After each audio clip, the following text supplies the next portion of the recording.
Sandra Ingerman is a renowned international shamanic teacher and the award-winning author of 12 books. She's known for gathering the global spiritual community together to perform powerful, transformative ceremonies, as well as inspiring us to stand strong in unity as we do our own spiritual and social activism work, while keeping a vision of hope and being a light in the world. Sandra, it is my great pleasure to have you joining with us today. Thank you. Welcome. Thank you so much, Lisa, and thanks for your kind words. Wow, I've got more, because before we get started, I want to share a story about how instrumental your work has been in my life. And you know a little bit of the story, Sandra, but I don't think I've told you the whole story. You are essentially the reason this summit even exists. I had my first shamanic work done, a soul retrieval, back in the 90s by someone who had trained with you. And my first books on shamanism at the same time were written by you. And when I was writing my second novel a few years ago, my lead character takes a local class in shamanic journeying. And when I went to research that kind of thing to make sure that my writing was accurate, my research led me to the Shift Network to find one of your classes and also the job posting for the position that I hold right now. And then after further conversations with you, getting to know you, during which you referred me to another local shamanic practitioner who trained with you, that shamanic journey introduced me to verifiable events in my genealogy research, which led me to deeply dive into ancestral healing. And I've become almost obsessed with the subject since then. So again, if not for you, this summit wouldn't exist. So on behalf of myself and all of those watching these sessions with rapt interest, thank you. Thanks, Lisa. And I didn't know you were a writer. I can't wait to get your books.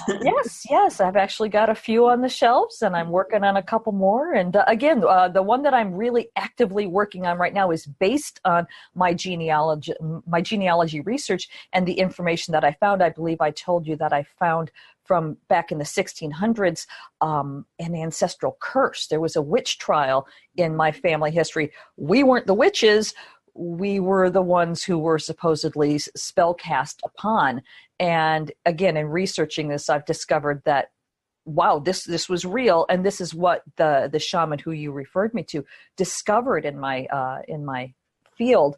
And when I went home to look into my tree, I'll be darned if I didn't find, yes, indeed, at that time in history, there certainly was. It's a famous witch trial in Scotland. So, wow, we have some interesting things to talk about then.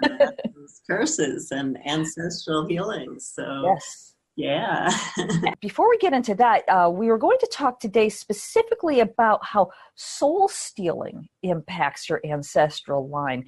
So before we get into anything, can you share with us first what that even means? So in shamanism, there are many causes of illness, and one of them is what we call soul loss that happens through trauma. And there are many ways that a person can lose a piece of their soul. And in cross-cultural beliefs, soul loss is probably the most common cause of illness, physical and mental illness, including dissociation, immune deficiency problems, PTSD, and addiction, and the list goes on. And one of the things that can cause soul loss is soul stealing. And this is something that is so understood in every shamanic culture, and we're really just clueless about it in our world. And so in shamanic cultures, soul stealing was actually used as a form of psychic warfare. Because when you go into the invisible realms and start to pull on somebody's essence, you're disempowering them. And in that disempowerment, if you're trying to create a victory, you've disempowered those who you're combating, you're fighting with. And so they didn't have nuclear bombs or guns then. And so they used psychic warfare. But what's so important for us to understand in our culture is that every one of us is using soul stealing. because it's learned behavior. So in shamanic cultures, it was actually done with knowledge of why and how to do this. In our culture, we're walking around constantly pulling on other people's souls, and this is passed on behavior that started in our ancestral line. And in order to heal ourselves and our entire ancestral line and our descendants who we're leaving this great earth to, it is important for us to stop this unconscious behavior. It's important for us to stop this unconscious behavior. And so we talk about soul stealing all the time. Clients who were abused talked about how a relative or somebody in their life stole their soul. You hear this all the time. My father stole my soul. My uncle stole my soul. My aunt, my mother, my lover. Think of all the country western songs devoted to my lover stole my soul. I left my heart in San Francisco. That's a true soul loss story. We use the term in our culture all the time without realizing it happens. So then how do our ancestors, first of all, how could they possibly have caused some of this, and how can they help us? Well, I don't know if they caused this is the right term, because in our modern and last hundreds of years, we really never learned how to behave well, around other people. We oftentimes smile when we're oftentimes hurt, and we need to be sharing some of that. We put on a persona, and that happens in our family systems. And so throughout history, we don't always realize in a shamanic journey to actually watch, any of you who do shamanic journeying work, to watch the dynamics that go on in the unseen realms while we're sitting and smiling at each other is unbelievable how much actually goes on. And so again, with soul stealing, we're either trying to get something from somebody without understanding it. We're attracted to a part of their essence, and we would like to have that for ourselves. Or it could be that we're trying to control another person.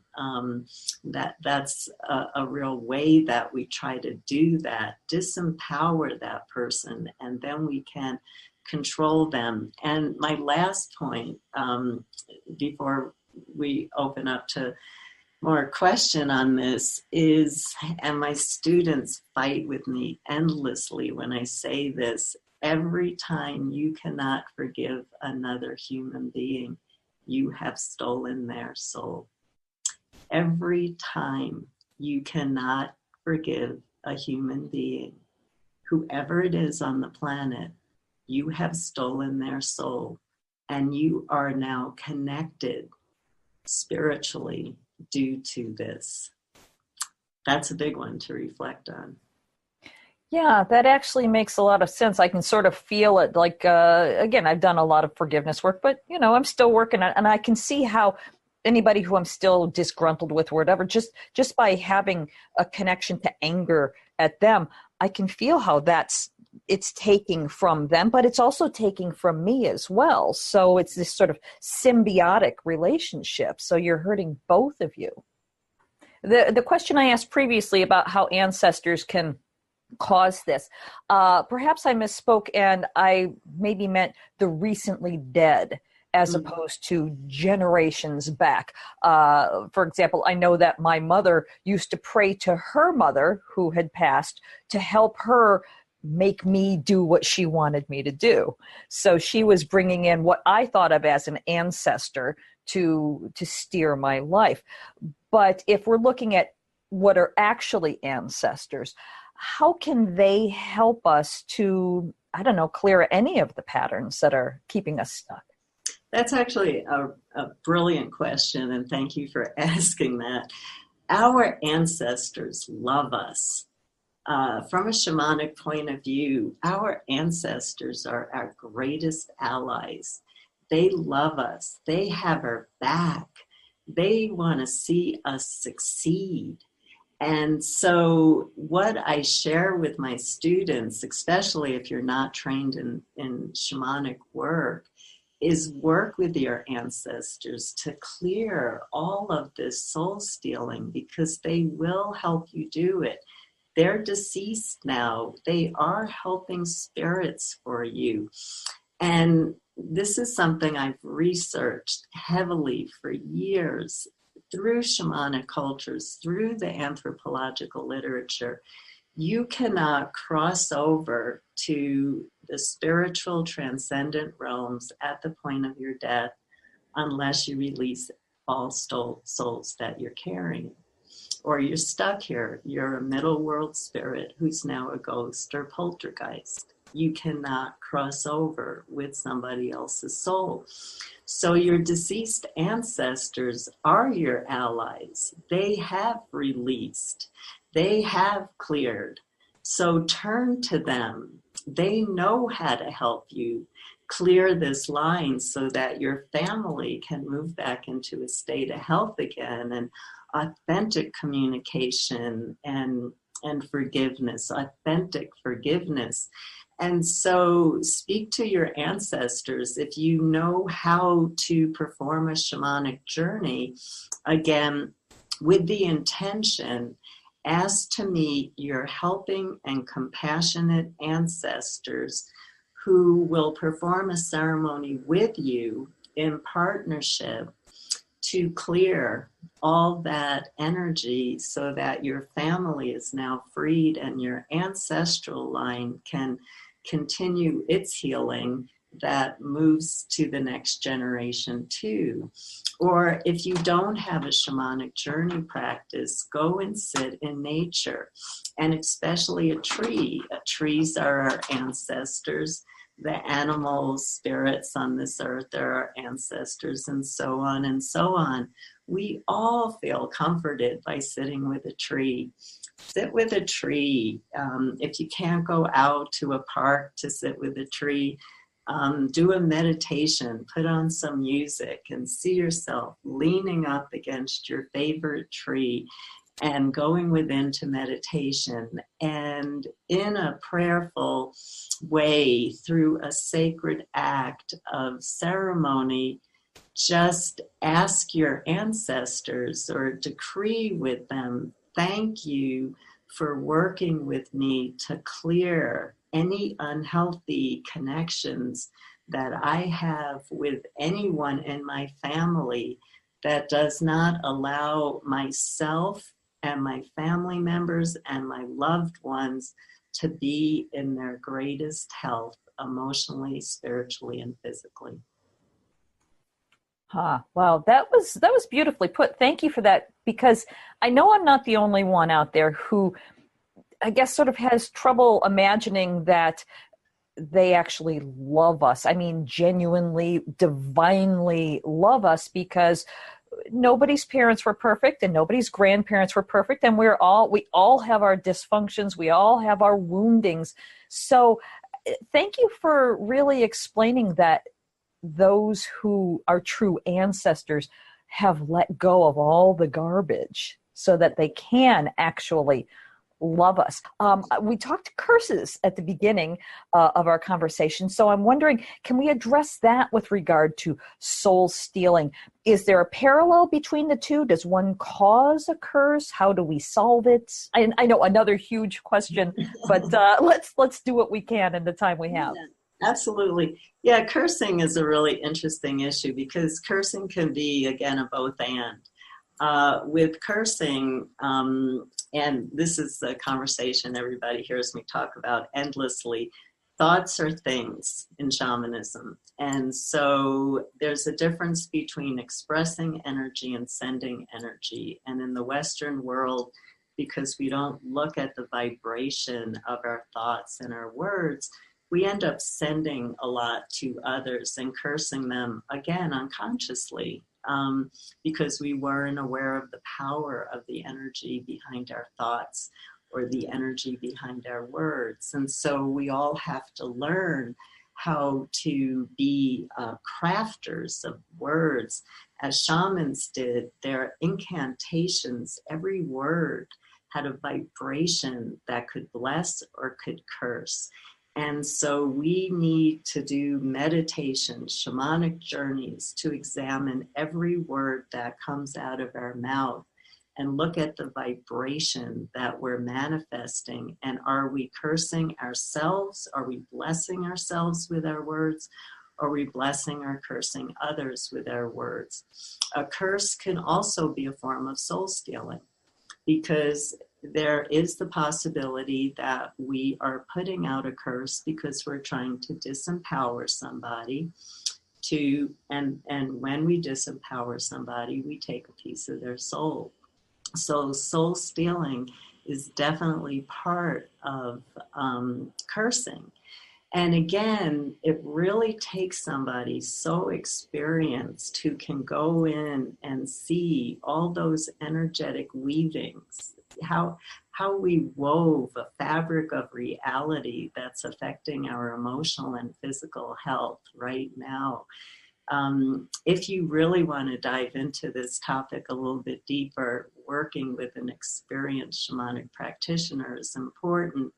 For those of you who are really listening to this because you're just interested, it's, again, raising our awareness to the fact that we're not willing to give up our soul and that we want to stop this behavior. Connecting with our ancestors through spending time in meditation or spending time in nature, working with our ancestors in partnership to perform really simple ceremonies over time to clear some of those old energetic connections. And that's something we can all do without having to visit an experienced shamanic practitioner. Every time we release a soul that we've stolen, or we've gotten back a soul that was stolen from us, we heal our whole ancestral line and we heal the collective of the planet at the same time. Wow, beautifully put. Oh, looking at the clock, I knew this was going to go too fast. This has been just a fantastic conversation. I want to thank you so much, Sandra, for sharing your time and your wisdom.